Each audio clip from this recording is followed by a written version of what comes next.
There's a thought you had this morning. Maybe it was something small, a text you sent last night that hasn't been replied to yet, a comment your colleague made during a meeting, a decision you need to make that shouldn't feel this complicated. But by the time you finished your first cup of coffee, that one small thought had multiplied. It branched into possibilities, then into worst-case scenarios, then into a full internal courtroom where you were simultaneously the accused, the lawyer, and the judge. And somehow, hours later, you're still sitting in that courtroom exhausted, no closer to a verdict, and wondering why your mind simply will not let things go. This is the world of the overthinker. And if you live inside it, you already know that it has nothing to do with intelligence or logic. You can know, rationally, that you're spiraling.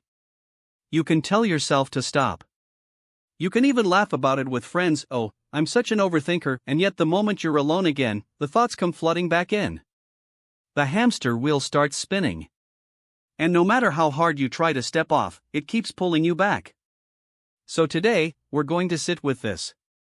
Not to judge it, not to pathologize it, but to genuinely understand it, because the overthinking mind is not a broken mind. It is a mind that learned, at some point, that thinking harder was the safest way to survive. To understand why some people overthink everything, you have to go back to where it started. For most chronic overthinkers, the pattern didn't begin in adulthood. It began in childhood, in environments where uncertainty felt dangerous. Perhaps you grew up in a household where the emotional climate was unpredictable, where a parent's mood could shift without warning, where conflict came out of nowhere, where love sometimes felt conditional. In those environments, a child's nervous system learns something critical: if I can just think ahead far enough, I can prevent the bad thing from happening. Overthinking, in that context, isn't anxiety. It's strategy. It's the mind doing its absolute best to create safety in an unsafe world. Or perhaps it wasn't dramatic at all. Perhaps you simply grew up in a home where mistakes were met with criticism rather than curiosity. Where getting things wrong felt deeply shameful. Where you learned early that the cost of a bad decision was not just the consequence itself, but the loss of approval, of love, of belonging. When that is the soil you grow up in, the mind develops a habit of scanning, constantly, compulsively, for anything that could go wrong before it does. You rehearse conversations before you have them. You replay them after. You run every decision through an endless simulation of outcomes because somewhere deep inside, you believe that if you just think about it enough, you can guarantee the right result. And here is where it becomes truly important to understand what's actually happening beneath the surface. Overthinking, at its psychological core, is almost never really about the thing you're thinking about. The unanswered text isn't about the text. The replayed conversation isn't about the conversation. What overthinking is really about is an intolerance of uncertainty and a deep, often unconscious belief that you are not safe unless you are in control.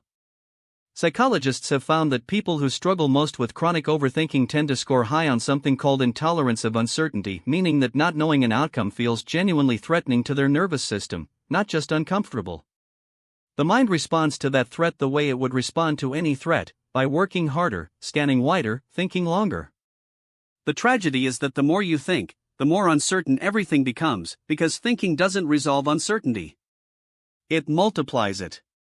This is why overthinking has such a cruel, self-defeating quality. You begin with one worry and, through the sheer act of analysis, generate 10 more. You think about a relationship until you've convinced yourself it's falling apart. You think about a career decision until every option looks equally catastrophic. You think about a social interaction until you're certain you've offended someone who, in reality, hasn't thought about it since it happened. The mind that is trying to create certainty ends up drowning in it, and the exhaustion that follows is very real. Research consistently shows that chronic overthinking is strongly linked to elevated cortisol levels, disrupted sleep, decision fatigue, and a significantly higher risk of depression and generalized anxiety. The mind that never rests does not just feel tired. It becomes tired, at a neurological level. And then there's the relational cost, which is perhaps the most quietly painful part of living as an overthinker. Because when you overthink, you don't just think about situations, you think about people. You read into silences. You search for meaning in tone of voice.